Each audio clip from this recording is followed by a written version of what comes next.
All right, how's everybody doing tonight? Welcome to Comic Book Team Up with myself and John's Longbox. Today we have Adam Lawson here. He has a campaign out Ooh, called Psycho Slumber. He's part yes. of that campaign, and we're going to talk about that tonight and his other campaigns, his other projects as well. So, welcome, Adam. Yeah, no, it's great to be here. I've been a fan for a while. We were just chatting before, that we hit each other 5 years ago. Certainly paid attention to each other over this time, so it's fun to be here on this. I love, you know, for my daytime profession, I produce and direct television and commercials, and my nighttime passion is comics. And I love it completely. Just So gonna put it's us to good the to meet you. I've side been here. oh, I'm sorry. So no, I'm just gonna put the layout here, see if I can shift it around so that we can see the cover for the book.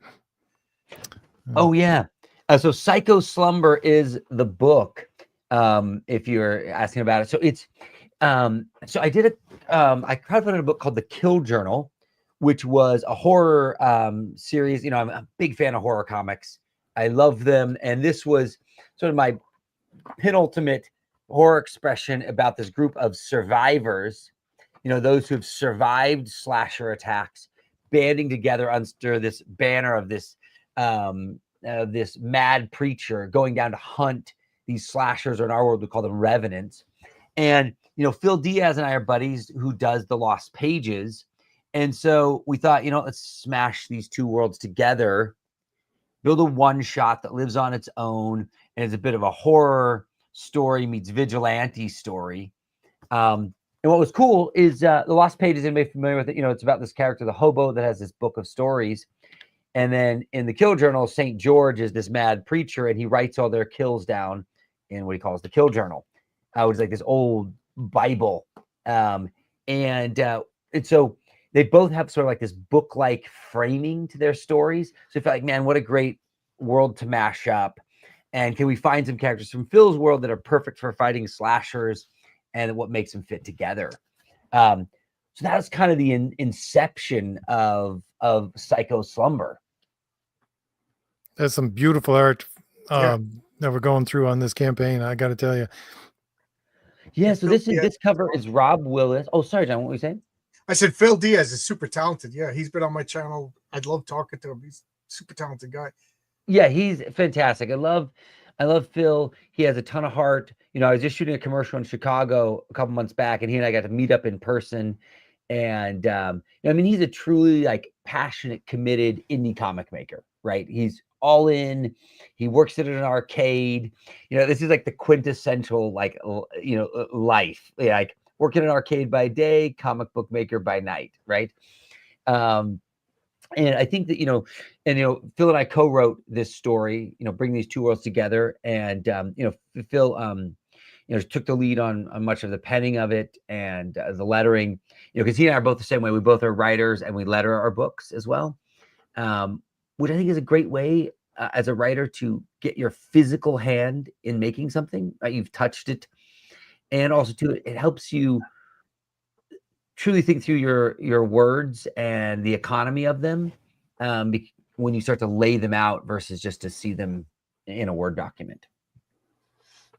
I actually know exactly what you're talking about. I had to do some for Crime the Destroyer, my last campaign. I did some letter pages just for people so they could see the first 10 pages and read them, even though I'm going to get them relettered by someone else. But just doing it was actually quite fun and really telling towards what the letterer has to go through in order to get everything on that page. I agree, right? And it's a real craft, and it's a design method. And there's something about it, as a writer, you don't make things, right? You don't physically make it. You give it, particularly in this medium, a visual one, you're giving the blueprint of it, right? And so it's nice to make a little bit of something, like your hand skill, it did something. So I love that part of it. And not only that, like you write a script, and then the artist, I'm a more word person. I give it to my artist, who's obviously a visual person, and then it comes back and it's like, oh, these are my words that my image translated to words, given to another person, translated to an image, and it's not always exactly what you pictured, but you know what I mean. So Yeah. it's kind of cool. Okay, I didn't get that, but that works too. That works better. Yeah. Fun. No, I absolutely believe that there's an exciting collaboration between the two, and I never, I never tire of that experience. I'm just puppies. Letting the dog out there. Sorry, guys. Oh, okay. But I never tire of that experience, right? Of that back and forth. And Jason Krager was my artist on this book here, on the Kill Journal, and I loved what he built. I loved, some of the revenants. I had a design and a thought in mind, and then he would come back and do it better. And he had this, it would come to life in his own head too. And that's why I got, they're really co-creators, and accepting that, like, they're creating something. I'm not just telling them what to do. They're actually my partner, and we're a team. And I loved what they built. And then, for this book, we brought on Juan Gedeon, who did Jurassic League for DC, and he's doing the Venom book. More of a mainstream comic artist, and we loved sort of his style and the idea of him building his character Krim, this big purple badass. This Simon Bisley cover I love.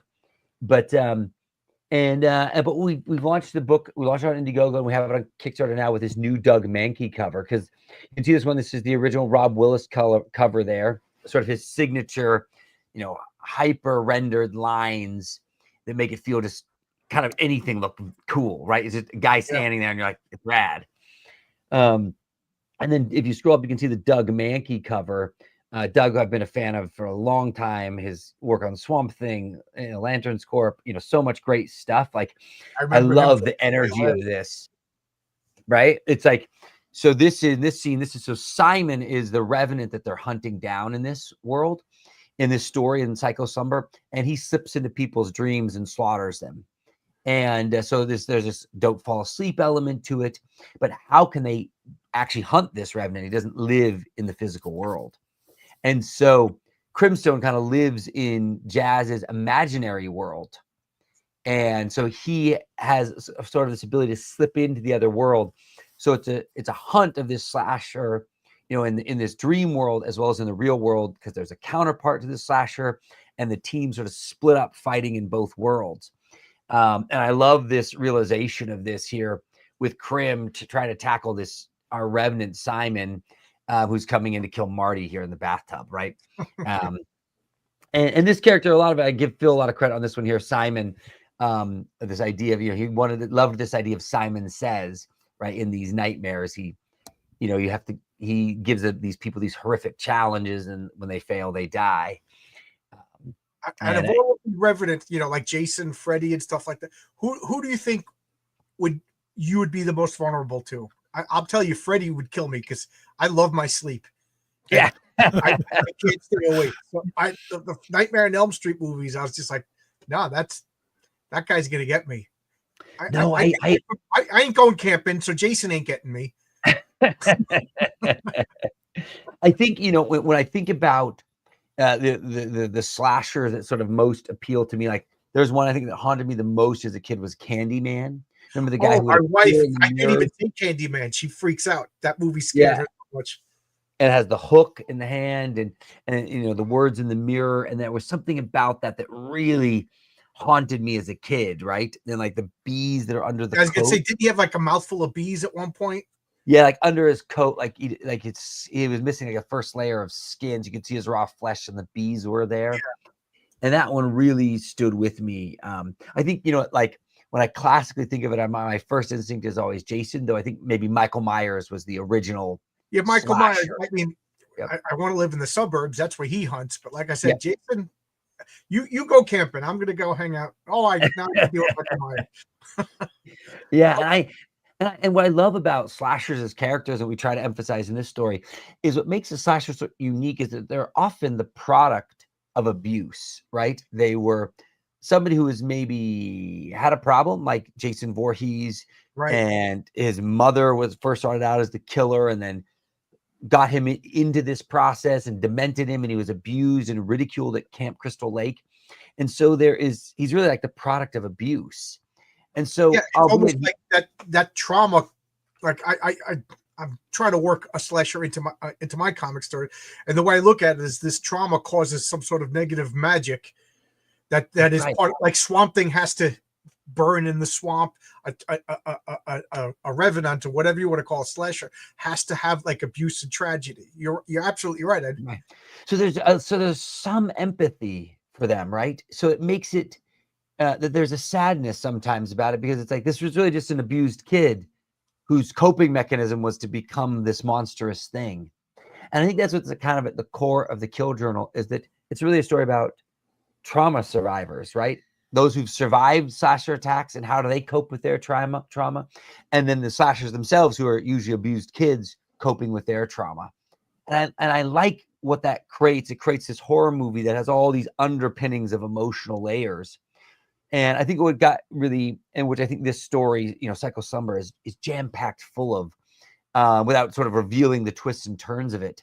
And also what I like about it is because Phil's character, Jazz, and Krim, they come into the world. With Jazz, she was, a victim of abuse as a kid. And Crimstone is the byproduct of that, right? Her imaginary friend, like her alter ego that would protect her. And so that's like how she coped with her trauma. So this like sort of layers of trauma I love in the story. You know what's really funny is that over the last couple of days, week or so, there's here, a lot. What's that? There's a lot coming out in the news about D&D and a lot of Warhammer and stuff like that, where they're trying to disenchant all of the gameplay, where they're taking the magic out of it. And the thing is that for you and people like Michael Bancroft and things like that, you're dealing with stories that are not only supernatural, but also have to deal with dreams and the whole connection of the two, right? And when I was trying to write a novel, early 2000s, I was always told never ever write a dream story because you'll just never get it published. And I find it funny that that's the kind of story people want now, because I think we're trying to get back to that magical quality. We need something that everybody can understand to get back to it, and dreams is that entrance into it. And I would agree with you. And I think there is something, like, I agree with Dungeons and Dragons, kind of like there's just sort of these weird statements about orcs and what was so exciting. And John and I were talking this before. I come from that world of role-playing games and board games. I used to produce and direct Will Wheaton's Tabletop, and was sort of this fun adventure that was dealt with things like you're saying, like dreams, orcs, things that were sort of base level that you could always just like have fun smashing some orcs, or you could always like have the scary dream character. And I agree, sort of like this disenchanting of that is, it's like it sort of removes the fun of why you were there, right? And which is really kind of a shame, because I think Gary Gygax built a great game with D&D. He built a great game. He built an unbelievable legacy. I take it you are a D&D player. Yeah, absolutely. And I played the many iterations of it, and I used to have a game that was going with some buddies who were TV show writers that that went for about 4 years, and the DM recently had a child, and that sort of went away. You either get interested in girls or start having kids. Those are like the 2 points. You're 14 years old, a girl flirts with you, you're out of the game group. That's it. It's how that works. And then you're in your 20s. You're in your 30s. You want to play again, and then you have a kid, and that's And so now I'm waiting for all my buddies for kids to move out of the house, and we'll have a great game group back again. And then the next game group is we all start dying. That's the next. Because I have a 1-year-old and a 3-year-old right now, so my game group is a vanished thing. But I agree. Would you play with your kids in a couple of years? Do you think? I would love to. I wrote a comic book called Kids and Monsters. Which got picked up the TV rights for it, and also for mainstream publication. Also a book I crowdfunded.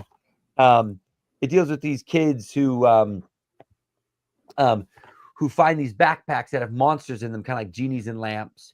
Oh, wow. And they get brought up into this supernatural war that mirrors their parents' looming divorce at home. Oh, okay. And so it's like their way of coping with what is this the end of their family, their world as they know it. And in this supernatural war, there's, the world we know, and then there's the world beneath, and they're getting torn apart. Right. and these monsters have come to help them, and they're all these custom monsters. And so it's like, so this metaphor for, you know, as a young child, you know, the threat of divorce, what that could mean to your world, right? And so that came out of a role-playing game story I did with my nieces and nephews before I had kids. And so I've always, why I bring this too long of a story was to like, when my kids are a little older, that to transform Kids and Monsters into an RPG that can be their, you know, we can make that their experience. Oh, cool, cool. That's yeah, awesome. yeah. So I know you're a board gamer too. Like your kids are young, but you play board games. You know, there's children board games you play with your kids. Yeah, we have a couple. We have this Raven game, which is like this Raven sneaks into the vineyard and it's eating up the fruit, and you've got to pick the fruit before they leave, right? So it's like big fun wooden items and a dice roll, right? Really simple. Or as Icebreaker, a game you might have seen it where the ice all fits in a block and you kind of hammer them out. You got to rescue the bear. Yeah, exactly, right. Yeah, these kind of games are really working for my 3-year-old. And so, you know, it's an evolution that's going on, and that's a fun thing too. That ice game though, it makes my nieces cry because you don't rescue. It's a cute little bear. You want to rescue the bear, and sometimes you don't. And sometimes they fall through the ice. Sometimes you don't rescue the bear. Oh man. Yeah. Yeah. No, I totally agree. And board gaming is exciting. I think, you know, in a way, you know, board games are essentially narrative storytelling given an interactive component, right? Absolutely. It makes them fun. And whereas, you know, books are a solitary, non-interactive, but there's just like this great depth to them, and like they have become the springboards for all these other things. And so, yeah, so I agree. It's a shame what's kind of happening with Dungeons and Dragons. And it's a shame because Wizards of the Coast, I've done a lot of work for with Magic the Gathering, and they were great with me. I don't know the broad picture of it. They were good with me, but that doesn't necessarily mean maybe some of the decisions are kind of alienating fans, which seems like the opposite of what games are supposed to do. Right. Games are really supposed to bring like fans and people together. It's like, I just wonder what's going on with all of my favorite hobbies. You know, like, you know, there's nothing wrong with like, oh, geez, there's a big segment of people that are not interested in this. How do we get them? That's commendable. God bless you. Totally, yeah. Do that, but don't do that with alienating. You know, I've always been saying this. You dance with the one that brought you. You know, and these, you know, Marvel comics kicking out, you know, old guys who spending $400 a month on comic books and pissing us off. I don't understand. No, it is confusing to me. You know, I spent a lot of my days working in commercial advertising, producing TV commercials, right? I'm going to shoot 2 for Pepsi this month and another for Jim Beam. And you know, I do it every day of the week. And there's not one single brand that I interact with. And I interact with the largest brands in the world that says our strategy is we're killing our longtime fans. Right. No, I mean, no brand like Coke, Pepsi, none of these brands are saying we've got a great strategy. What we do is we are going to kill our longtime fans. You know, I mean, it's insane. Like Bud Light tried to, you know, unfortunately, it's a misdirection with some of their team there. And like, guys, whose strategy is to burn the people who pay the bills? It happened once, and it was a classic horror story. Remember New Coke? You know what I mean? That happened when I was, early teen. New Coke came out, changed the formula, and alienated everybody. And it became like a precautionary tale. Don't piss off your core base. That's right. You know, you could expand it. Right. You can expand it, and you can add nuance to it, and you can make, you know, ancillary products and things. But whose marketing strategy is, I've got a great idea, guys. The people who, like you're saying, are the guy your age, my age, spending $400 a month on comics. Let's burn those guys. Yeah, screw that guy. Like, I mean, I'm really at Ford. I've done so much work for Ford. They're not sitting around going, how do we burn the Mustang fans? That's not what they're thinking about. Funniest thing in the world too is the older guys, like my older brother. You know, he still buys comics, but he just goes on eBay and buys old. You know, he spends $400 a month on comics anyways. He just does it, you know, buying back issues and good comics and things he never heard of before. Yep. Absolutely, which I'm a massive fan of. Like, I think what's fun about comics is like, I feel like there's sort of like this broad range of it. One is there's Japanese comics with manga, which are super fun from a reader standpoint, right? I read a ton. There's like the collecting side of it, also super fun, right? And then there's the back issue world, there's the new comics, and then there's crowdfunding comics. It's such like an ocean of of just like great joy to swim through. Right. I'm excited about comics. There was around 2015, 2016. I was like, I think I'm done with this. Yeah. And then I discovered all this indie stuff. I'm more excited about comics than I've been in a long time. So yeah, That's what I feel like a too. little bit more work. I feel like too. In fact, I feel like this is the most exciting time in American comics, even though American comics maybe like a broad scope are struggling. The diversity of like and the unique creators and voices, like here just sitting on my desk, like this. I just got this from Humanoids, right? It's Kaza, one of those amazing French artists, right? It's this massive, sprawling, epic book, Meta Barons level book, right? That you got in a crowdfunding format. It's gorgeous. I've been reading it. It's a masterwork. This Wolf and Batsy book. I don't know if you guys are reading, Brian. Love this. Oh yeah, John's got it right there next to it. Yeah, I love this. Brian's one of my buddies. Matter of fact, open up the first page. He thanks me on it. Says John. I see. That's amazing. Yeah. See, Brian does a page in my comic, Heroic Tales. Okay. Without Brian, there never would have been a Heroic Tales. He read my script. He gave me hints. He told me to. He basically told me to throw away my garbage script and start all over again, which made me hate him for about 3 days. And then I realized he was absolutely right. So yeah, Brian and that's just it. There's guys like that will help you and help you become better. And that's cool. And that's such a cool thing. Like I looked this Cullen Bunn book that was awesome. This just ran, this Mad Cave. This other book by Mad Cave about these monsters, these huge robots that are in the ocean. Cool. Giant generator that Mark Rickramender's doing. This one, Dust to Dust. Wow, J.G. Jones. What a cool story this is. Great and artist. It's a great artist, right? It's this beautiful sort of sepia tone book. Once again, it's Rick Remender's sort of indie arm on. I just picked up John Byrne's first comic. Oh yeah. What a strange comic. I bet. And have you been seeing these like Cruel Kingdom? No, that looks awesome. Dudes, these have been these anthology books, and normally anthology comics don't resonate with me, but essentially EC Comics has kind of gotten back into it. They did one for horror, one for sci-fi, and one now for fantasy, and they're all horror based, and they're these great like 8 to 12 page little stories each one. And are they new or is it reprints? It's all new stuff. And I read these and I love them. And you can just grab them, and if you miss an issue, it doesn't matter because it's 8 just unique. It's just 3 or 4 unique stories in each book. Cool. There are these cool foil covers. It's like, how exciting is this on the shelf, right? That's there. And then like when you think back in the collectors, like this is on my desk here too. Appleseed. I just finished reading this. It's been since I was a child, and it's funny. I have Appleseed comics sitting in my long boxes for not even joking, like 10 years that I still haven't read. Way. Yeah. See, I mean, Masamune Shirow, one of the all-time greats, Ghost in the Shell, one of the best ever done. And so like that's why I'm with you. It's like it's so exciting right now in comics. It's really so exciting. Ultra Mega James Herron just delivering this amazing world. Dandadan, and manga is just so fun. Japanese style comics just have so much going on. So I think it's the most exciting time. But I agree that like maybe some people on the at the top corporate level, I don't are seeing something else, which is a shame. They're seeing something else.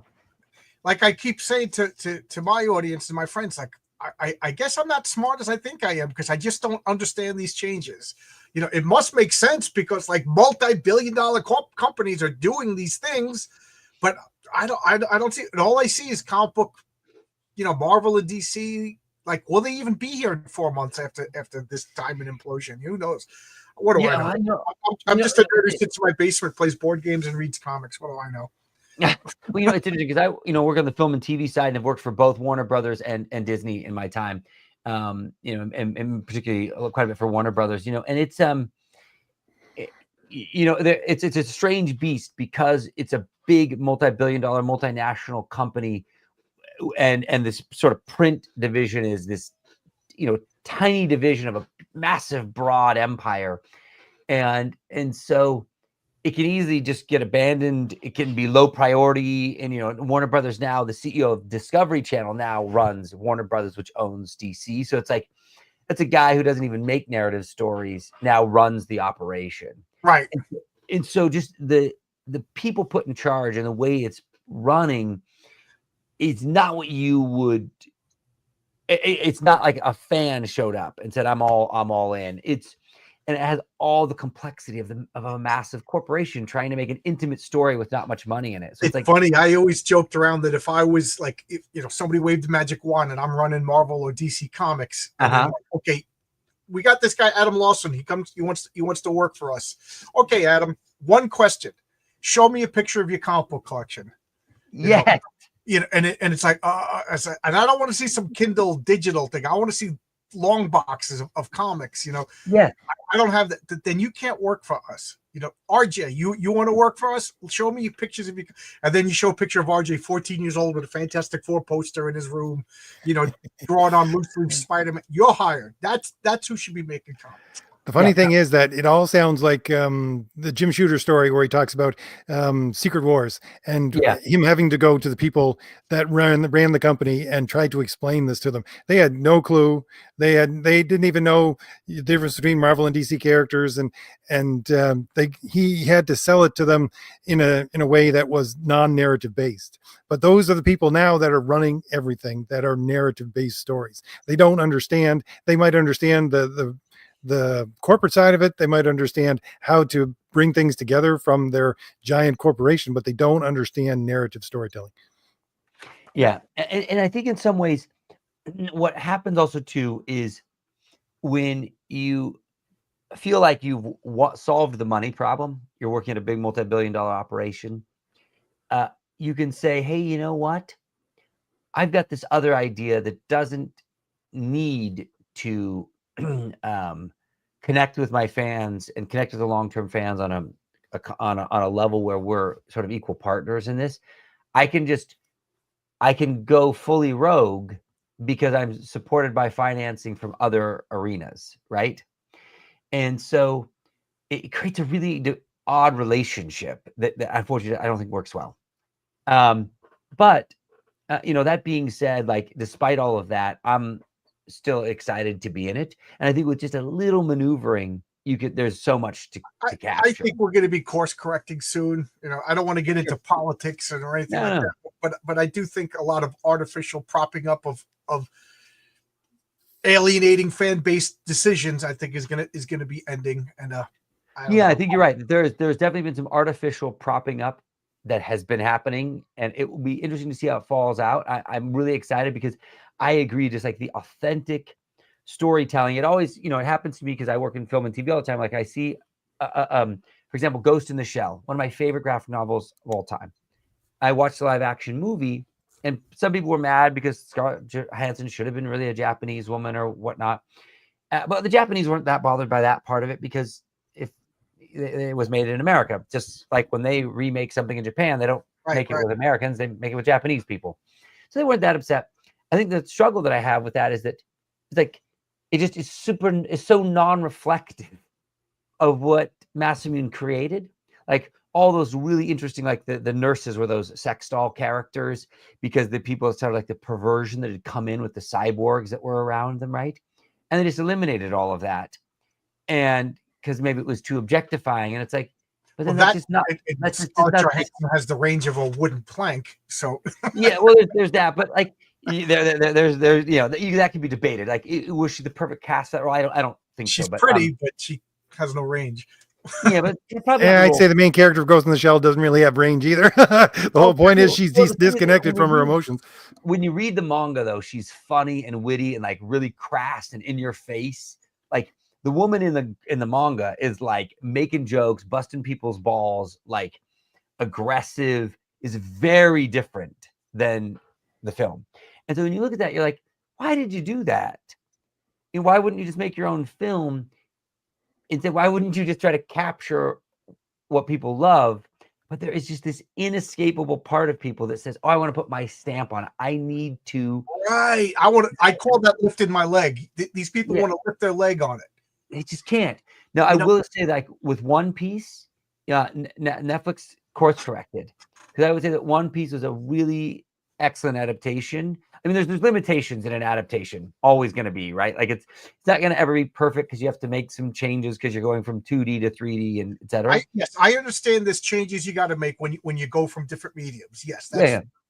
like, Peter Jackson with the Lord of the Rings.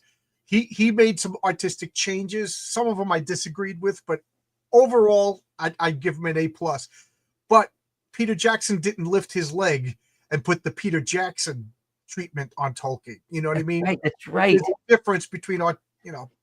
There's a difference between like them having to maybe consolidate some characters and maneuver some things to fit in the time frame, right? Versus you just then inject a new agenda, right, into it, which is just like you watch that Ghost in the Shell, and you're like, I cannot comprehend any of this decision making.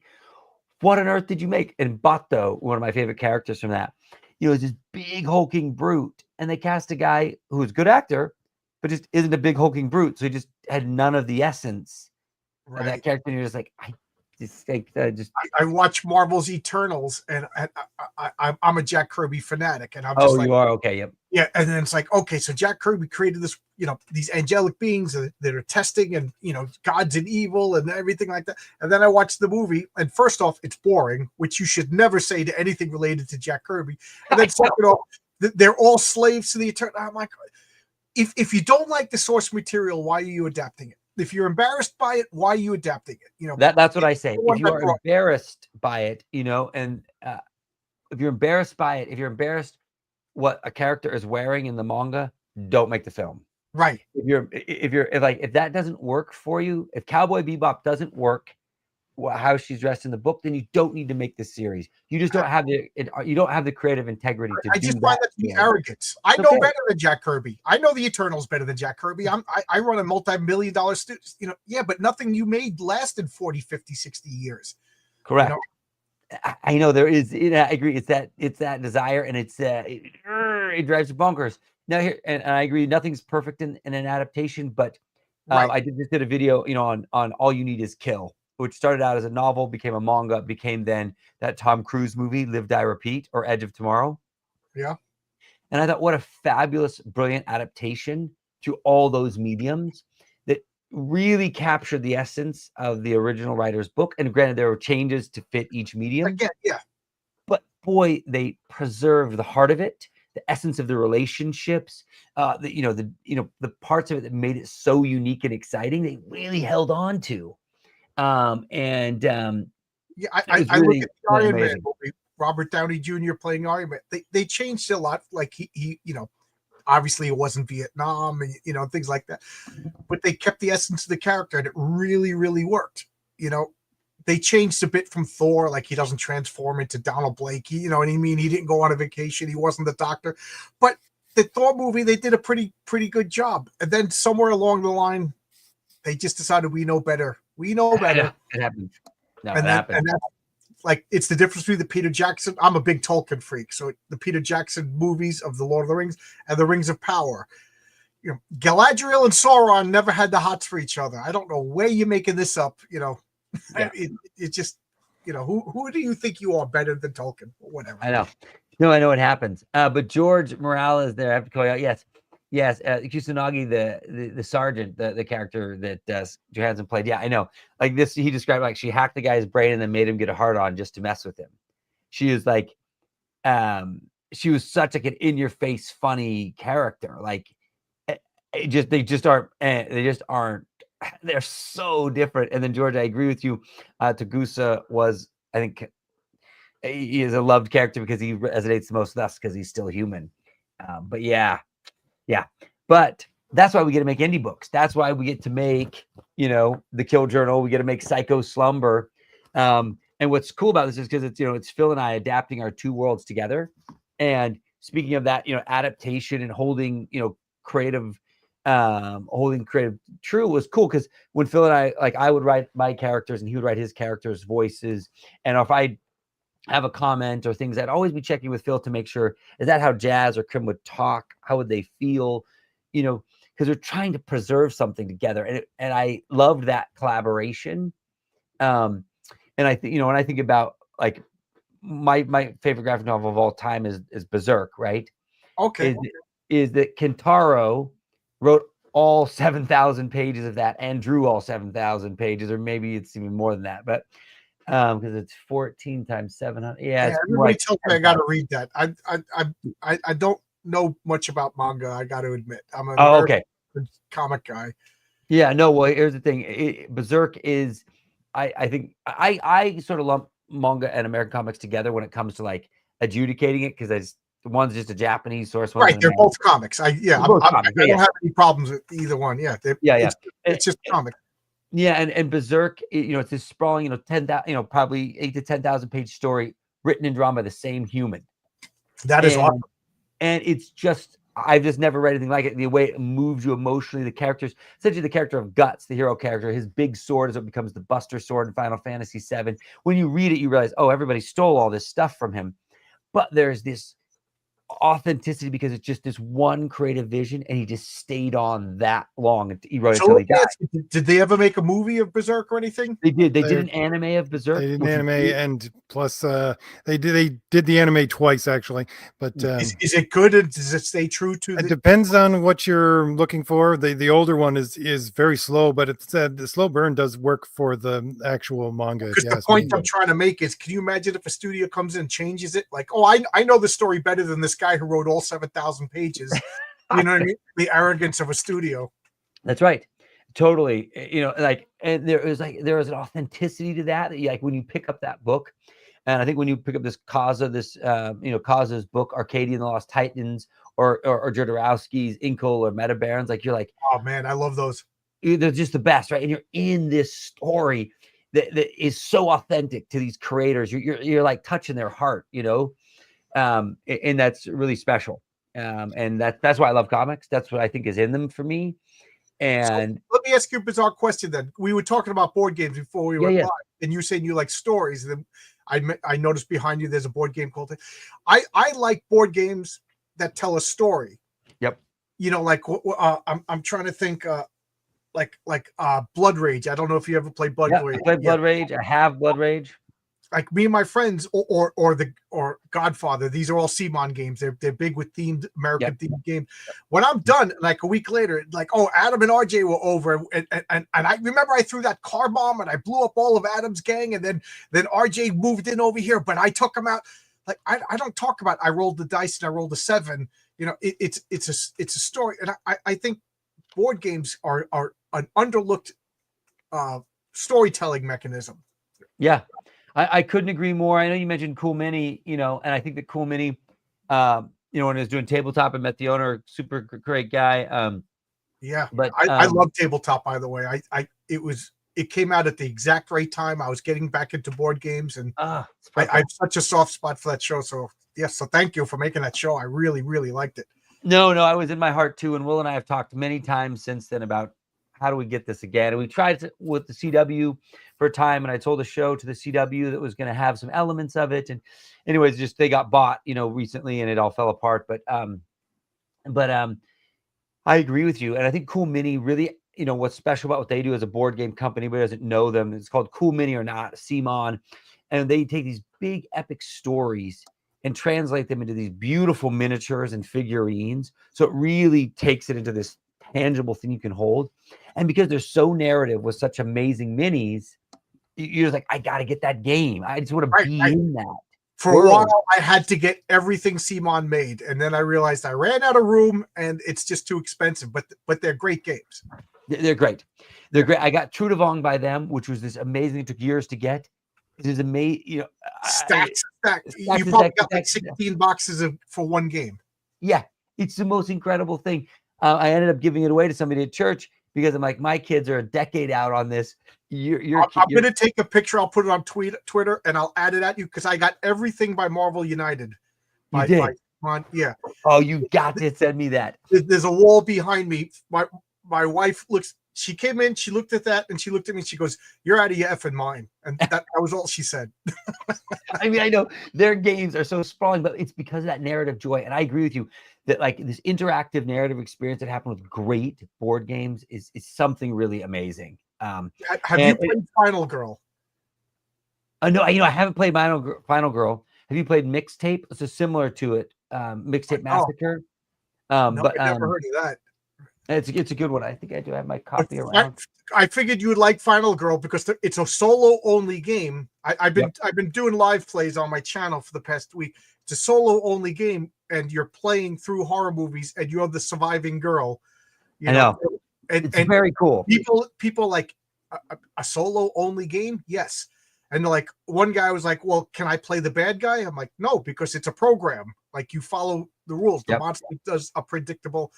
But that's the problem. It's not really predictable. You think it's predictable, but And then But it's so much fun. I thought that would be right up your alleyway because Dude, it's Psycho Slumber, the board game. I've seen the copy. I've read the back of it. I'm like, this seems like it's for me, but I needed that recommendation from a person. I gotta grab it. Get the season boxes. Okay. Because it gives you all the extras and all the bells and whistles. Funny thing, Adam, when I seen your campaign, all I could think of was Slumber Party Massacre from like 1980. Yes, one of my favorite films of all time as a kid. I loved it. One of my favorite horror movies. Right? It's the sheer gratuitous slasher film. Yeah, I rented that movie on VHS. The guy who rented it to me made me promise not to tell anybody. I stuck it in my shirt and snuck it home, waited for my parents to go to sleep, popped it in the thing, and watched it. Yeah, that was that film. And there's something sort of this secret dark passion about that Slumber Party Massacre. I mean, that was just like, I remember seeing that box cover. I think everyone can as a child and being like, whoa, that exists. Like, I need this, it was incredible. But yeah, totally. And I think that that there's certainly that in the Kill Journal and what we were doing here with Psycho Slumber. RJ, I want to balance back to the campaign for a second. I just wanted to talk about just a couple things on it, because I think that, like, as you mentioned this, like, Slumber Party Massacre, I think there is something like sort of this sexiness with like the slasher that's so fun. Like, you can see these amazing sequence here with Marty in the bathtub, right? And she has this attack where she's in the shower. These moments of sort of like horror and sexuality like slammed together, and you can just sort of see the sex appeal. This great back cover by Oliver here. Yeah, that is great. It's been one of my favorite images done, like his imagining of both these characters. It was just such a great take on it. And it was too. I think that's my favorite. That is just so. Simon is such an amazing villain. You can see this is that attack in the shower. And thinking of the Slumber Party Massacre, right? It's like the girl in the underwear, the guy with the concrete saw, right? Like, how do you level up a chainsaw? You get a concrete saw, right? These pages have been, Eugene colored them. He's done a lot of work for Phil. He did really great work on it. I love this double page here with him cutting the sky in half with the concrete saw. One like the opening kill, as all good slasher stories have, that sets the story in motion. And so it's a 60-page story. It's all done. Art's all done. In fact, we had Juan finish his pages before we even launched the campaign, and we've just been in color and letters. Phil's almost done with letters, color's almost done, and it should be by the time the campaign ends. And then we have it on Indiegogo and on Kickstarter. Kickstarter has this Doug Mankey cover that I have a bunch of backers on there for my board game world, so I threw it out there and did a special cover for it. I mean, this is sorry to interrupt, but I couldn't remember what the heck this reminded me of, but it reminds me of what the heck is it? Ugly Balls. They used to sell them in the back of Marvel Comics. Mad Balls. That was it? Yeah, Mad Balls. Yeah, RJ, it's the Mad Balls. If you remember those toys when we were kids, right? It was like this sort of like stuffed ball that had a face, just like this that you would throw around. Yeah. And Phil was bringing that nostalgia back with that page. Krim is the Mad Ball. And if one of the Mad Balls had like a chemical in it, so it smelled like poop. Yeah. So Mad Balls, it smells like crap. You know what I mean? Like, you throw it at your friend, and then they smell like crap. Only in America. Yeah, it was great. And see, this here is the team up. So we've taken the two characters, Marty and Finch. Finch is a kid who grew up in a dog fighting pit on the border of Mexico, and when a dog didn't show, his dad threw him in the ring. And 7 years later, tearing pit bulls' throats out with his teeth, he becomes Finch. And Marty is this, her dad was a chemist, and he was always building drugs and concoctions in the basement, and the Revenant came for him. And on the other side, we have Jazz and Krim, who we talked about, Jazz's vigilante street fighter, and Krim was her alter ego that protected her as a child. And so it's like these two halves of our stories have now come together in this. So it's like, it's kind of one thing I loved about it was Krim is the big guy. He's frightening. And Finch is the small guy on my side, but he's the most frightening one. And they kind of team up, kind of Wolverine Colossus, if you will. If you're going to be tough and small, you got to be tough. You just got to exactly relentless. And this is the art for the shirt, which I love.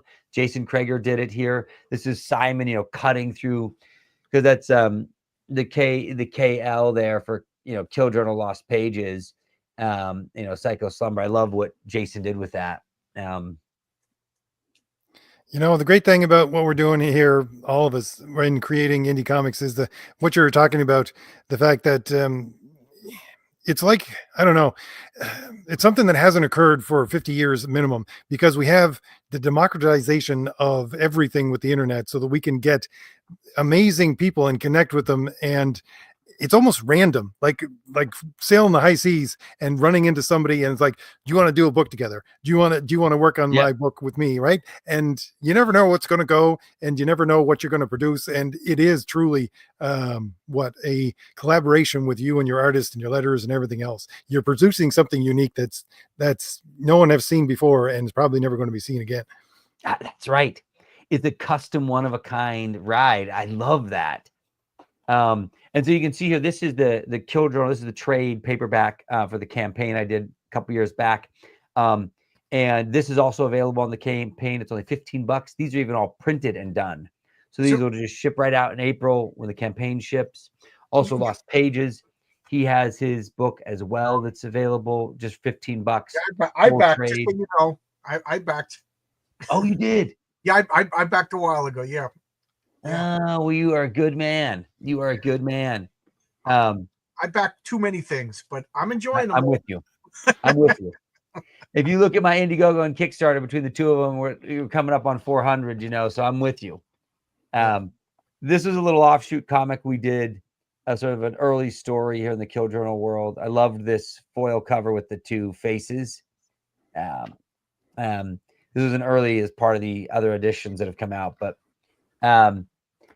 yeah, so the campaign is cool. So it's a 60-page book. It's finished. It's ready to go. It'll be signed by Phil and I.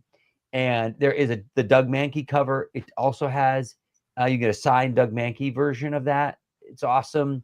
And you can dive in. And so this tome that Phil here did is it's the first 2 volumes of the Lost Pages, but in black and white, gray toned, like a manga sized style.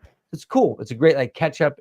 So, but Psycho Slumber lives as its own story. If you just want to get that, you're all in. You can read it and have no connection to the others, and it still works and it's great.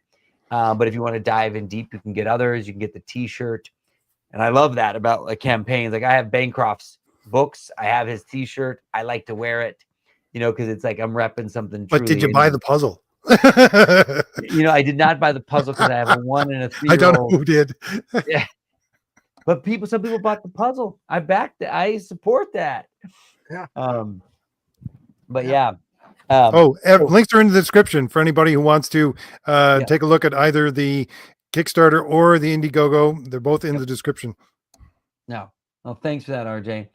Yeah, and what's cool, and backers are one of the coolest things. Like how rad is this? There's a community that we get together, we get on streams, we talk, and we back books and like, you know, help support people create radness that isn't, you know, overwhelmed by a corporate entity who doesn't really care about it or care about the authenticity of it. So but here's something fun I backed. John, did you back this? What's that? I can't. It's the Spawn. No, you know, Spawn figure. No, I was gonna do a reveal video. I'm not even joking. I have 1, 2, 3, 4, 5, 6. I have 12 tubs full of action figures. Oh, so you didn't bother. I just put them in a tub and put them away because I had to give up something, and action figures was I know it's went. I get it. We have to lose something. I'm with you. And this I think will be the last of mine for some time. I have a shed in the backyard, but I don't mow the lawn. I get people that come and mow the lawn, so I have an empty shed. And when it warms up a bit, I'm gonna put some sheetrock up and build some shelves into it, and I'm gonna run a pipe out, run some electricity, and then it's gonna be, you open it up and it's just gonna be all action figures in a shed in the backyard. My wife goes, "What if people break in?" I said, "Then they're kind of doing me a favor if they want to steal all my action, because I literally have no room to display them all." But yeah, I get it. No, room is the problem. Yeah, so there's the campaign. That's the Kickstarter version of it. It's rad. It's yeah, I back horror. It's fun. It's sexy. It has character depth, and it's got great art. Yeah, I watch your videos every once in a while. You come up into my feed, and and I check it out. But I had no idea you were the guy that directed Tabletop. I mean, that was a real personal thing to me, because I got into Tabletop. I was getting into games. I started watching that, and I was one of those, they called it the Will Wheaton effect. Every time he did Tabletop, I bought the game. I started a game group out in Queens that lasted 7 or 8 years. We played. I moved into this house I built a board game table over there. And I've been spending all day. I don't know if you know the game Western Legends. I don't know Western Legends. Western Legends is it's the Twilight Imperium of Western games. So about an hour, up to 8 people could play. I bought a storage solution for it because it's like 60 boxes of, and I've just been gluing and putting all of these little pieces together. It's all fit in one box, So and a lot of it is from your work with Tabletop. So Will and I, when we were making the show at first, we didn't know if anybody was going to watch it or like it. I remember making fun of it. I said, "This has got to be the worst idea for anything I've ever heard in my life." And then next thing you know, I'm like addicted to it. Absolutely.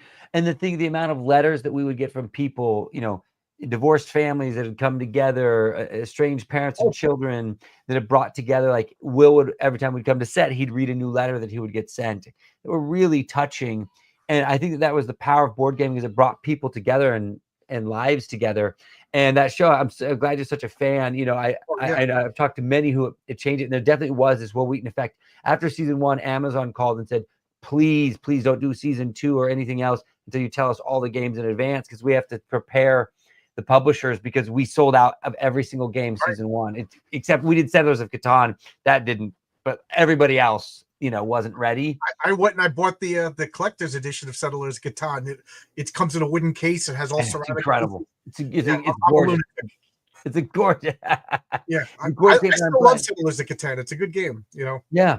And I won't trade with anybody, so I never win. Yeah, we did 80 episodes of that show, and it was a total pleasure. And I still think on it many times. And, I still think on Will saying, in this narrative of the game, and he would always give some, make some narrative joke about what was happening. Right. And you fully worked. I mean, the famous one is what's her name? Felicia Day with the doctor in the zombie game. Yep. When she totally went off the rails. But you guys played Arkham Horror or Eldritch Horror. I forget which one. We did both across the seasons. And it was just funny that what was it? Philip Rothfuss was one of his character died, and then he made another. His character was the old ugly guy. Yes. And then that character died, and then the new character was the young sexy guy. It was just funny. It was just, and that's the way I play games with my friends. Like everyone's like, we'll get a new person, and they just don't get it. And then by the end of the game, everybody, me and my friends, we played, the game Life, the game of life. Yeah. We played the game of life, but I was like, okay, we're gonna play Life, but you have to get into it. This is Life, and we all were role playing it, and it was funny because Guy was sticking too many kids in the cards, and he's like, don't make me turn around.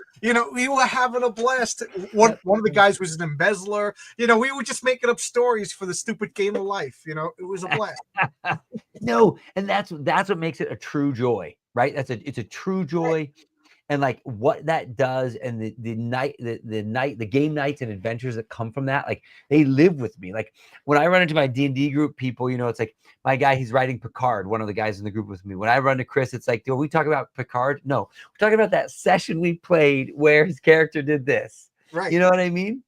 My friend Brett, I've known him since freshman year of college. He's an anesthesiologist. He's a well-respected doctor, but to me, he's old dead.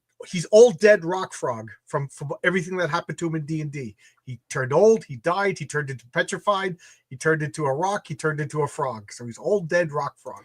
And here he is. He's Dr. Kowalski. But no, he's not. He's old dead Rock Frog. Yeah, that's what I mean. It's like these, and they become this like sort of the fabric of our lives. These game nights. It's a very special thing, and it's something I wish that like comics can. That's why I like conventions so much. I think they're a time to get together, to share the stories and things that really shape us. But those custom events that happen on a board gaming night or a role playing game night, this can't be replicated. There's just what they are, because they belong just to you, just the people at the table, right? It's incredible. Yeah. Again, I just wanted to say thank you, because that became a very personal show to me. I really it touches me, man. When I don't know what happened behind the scenes. Everybody's got different stories. I don't know.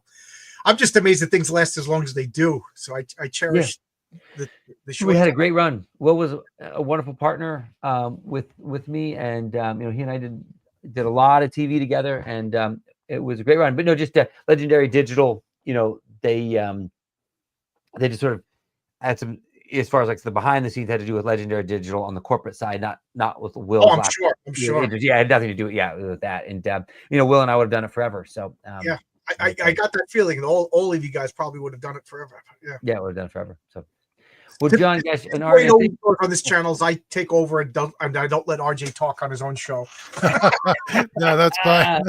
But yes, John, Adam has to run, and so we're just going to let him have the last word if he wants to shill his book just a little more, because that's what we're here for, trying to get people to sell their books.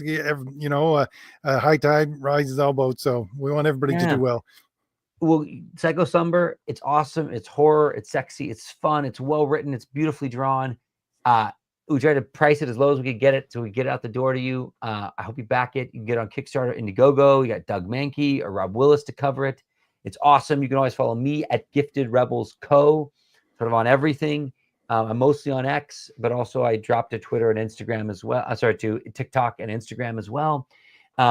And Phil Diaz is my partner in it. He's amazing. Follow Phil wherever he's around.